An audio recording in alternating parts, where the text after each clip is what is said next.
welcome back to D-Ray Shop. Well, today up on the left you can see I've got a TRX300. And from the looks of it, you can also tell this machine hadn't run in a while. In fact, the customer told me this machine has not been started in over 5 years.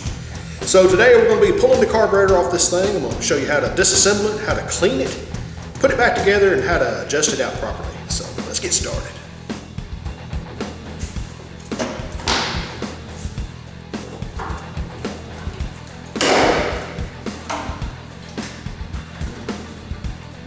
Usually when I pull a fuel tank on a machine like this has been sitting for some time, usually the first thing I like to do is give that fuel tank a good looking over on the inside and make sure it's not really rusty or anything, especially on these old Honda TRX300s, because they're notorious for the gas tanks getting rusty on them. But that one there actually looks really good. So I'm just going to dump all the old fuel out of it, flush it out with a little clean gasoline, and then we'll fill that tank back up and we'll be good to go there. Yep, she's accumulated plenty of dust and crud around there over the years from setting, but that's not a big problem. Something else I usually like to look at too is the air filter. And oh yeah, it looks really good. That's not uncommon to see one that's just completely rotted away. These oil foam filters, you know, when they sit for a while, the oil kind of tends to deteriorate the foam and it just crumbles. So yeah, we'll be putting a new air filter element in there also. Next, we're going to remove the fuel tank mounting bracket. That'll give us a little extra clearance to help get that carburetor out of there.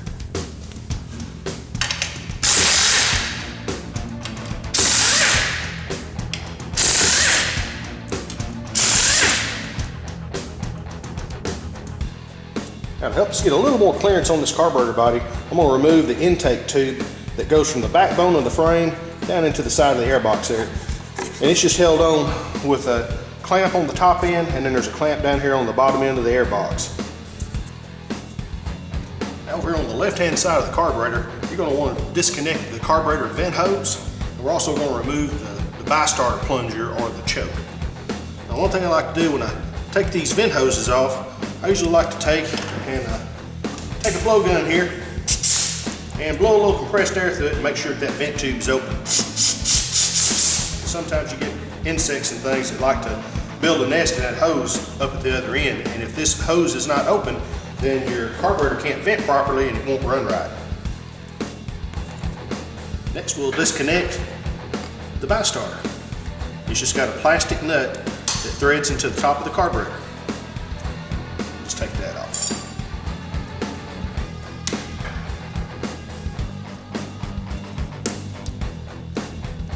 There you go. That's your bi-starter valve.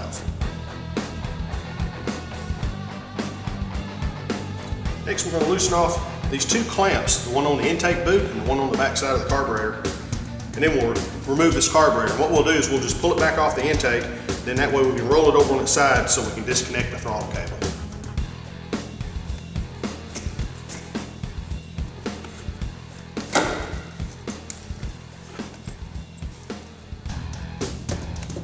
Now we can take this cover off and disconnect the throttle cable.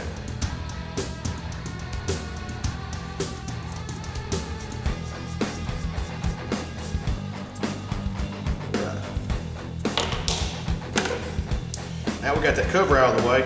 Next thing we'll do is we'll loosen off the throttle cable, and then we're going to remove the cable from the little control arm here, and then we'll just unthread the cable right out of the body of the carburetor.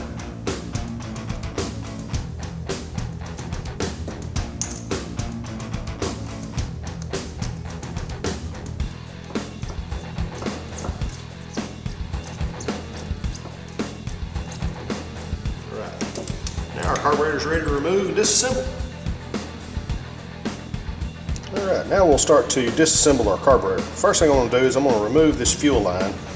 And since this is some of the old original fuel line, I don't plan on reusing it. This old line can have varnish and stuff in it, and with today's ethanol fuel that we've been getting, what I found is a lot of times the old rubber inside that line gets real hard and chunks of it will start coming off. That can get under your float valve and cause your carburetor to overflow. So we'll discard this and we'll put a new fuel line on it when we go back on the machine with it. Next, we're going to remove the top of the carburetor and the vacuum slide. This carburetor top's just held on with 4 Phillips head screws, so let's back those off. Now, the reason why I like to take the carburetor slide off first is the slide diaphragm is actually made out of rubber. And so we're going to be spraying around this carburetor with carburetor cleaner and things like that. And what can happen with this rubber diaphragm is you get carburetor cleaner on it, it can make it swell up, and then when you go to reassemble the carburetor, it doesn't want to fit back down in the groove in the body of the carburetor. So I always like to go ahead and just remove it first, then we'll set it aside. Now what you'll find a lot of times when you take all the screws out of this slide cover is that it might actually be kind of glued on there. So just take your screwdriver handle, just kind of whack it a few times until it breaks loose. There you go. Then that's your slide cover. Then you're going to have the spring. Then we'll ease the slide out of there. There we go. And as you can see on your slide, that's your diaphragm. That's the part that you want to avoid getting any kind of carburetor cleaner or anything like that on. Now the actual body of the carburetor slide itself, we'll wipe that down with some carburetor cleaner, and we'll go ahead and disassemble the slide and take that metering needle out of there, and we'll clean that up and reuse that. So next we'll flip the carburetor over on its top, and then we can get at the actual float bowl. So we'll just remove the 4 Phillips head screws that holds that float bowl in place. Now a lot of times your old float bowl cover will be kind of glued on there, so after you get the screws out of it, you can take your screwdriver handle and kind of whack it a time or two. There we go. We'll just ease that off of there. Yeah, got a fair amount of varnish going on inside there. Yeah, she's glued up real good. All right. I'm going to disassemble the inside of the carburetor here and remove all the jets and the floats. So I'm going to zoom in here and give you guys a little bit closer shot of it. And what we're going to start out with, this is your main jet baffle. We'll take that and just set that aside. Then next we're going to remove the jets. And what you got is this is your main jet here, this is your low speed or our idle jet, and then you got another series of jets, one right here off to the side and then one under this rubber plug that works your bi-starter or what they call the choke jet. So there's a little rubber plug you want to ease out of there, and you want to retain that plug because you're going to have to reuse that. Now the jet that's down inside here is not removable, but the one on the side is. So what we'll start with is we're going to start out here with the main jet. We'll just remove that and we'll set it aside.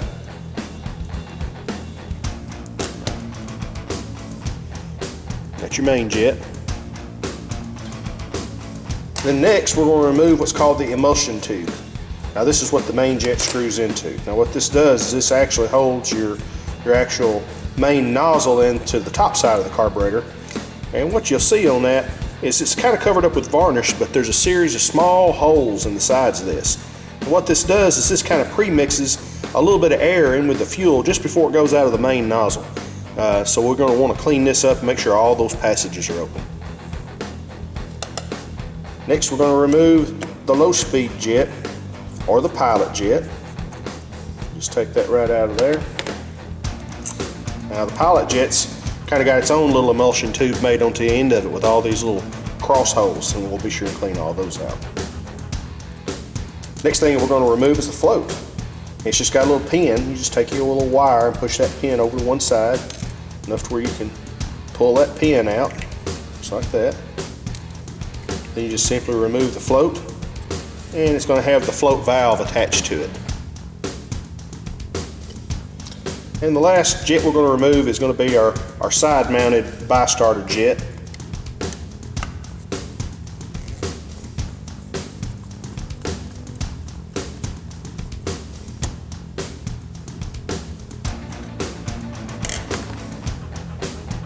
There you go. Now there is a removable nozzle down inside this main jet bore I'm going to pull out and show you.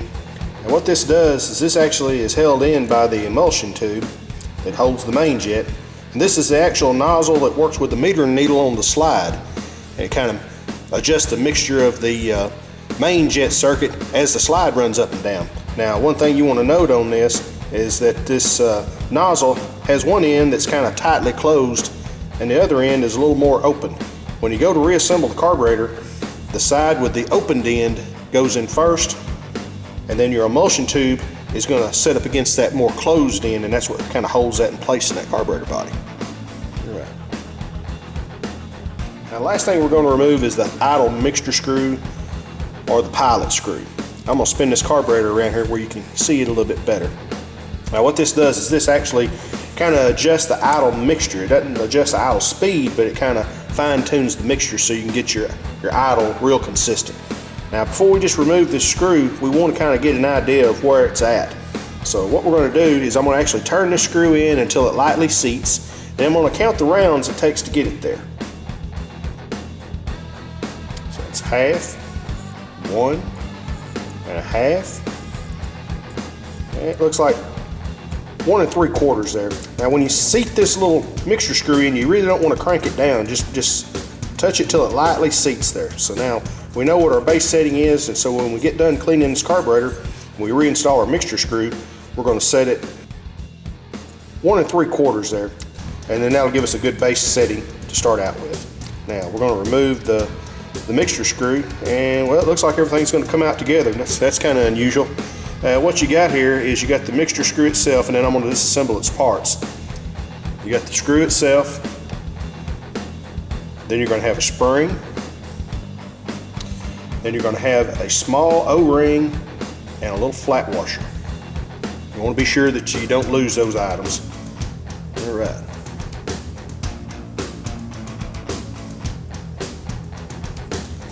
That's got our carburetor completely disassembled. So what we'll do is we're going to just soak this with some good spray carburetor cleaner and get all that varnish and stuff loosened up. And we're also going to take and we're going to blow through this thing with some compressed air. There's several air passages and things that need to be cleaned out real good. You got a couple of little orifices up on the top side here, and just blow it out real good. Make sure you got everything open.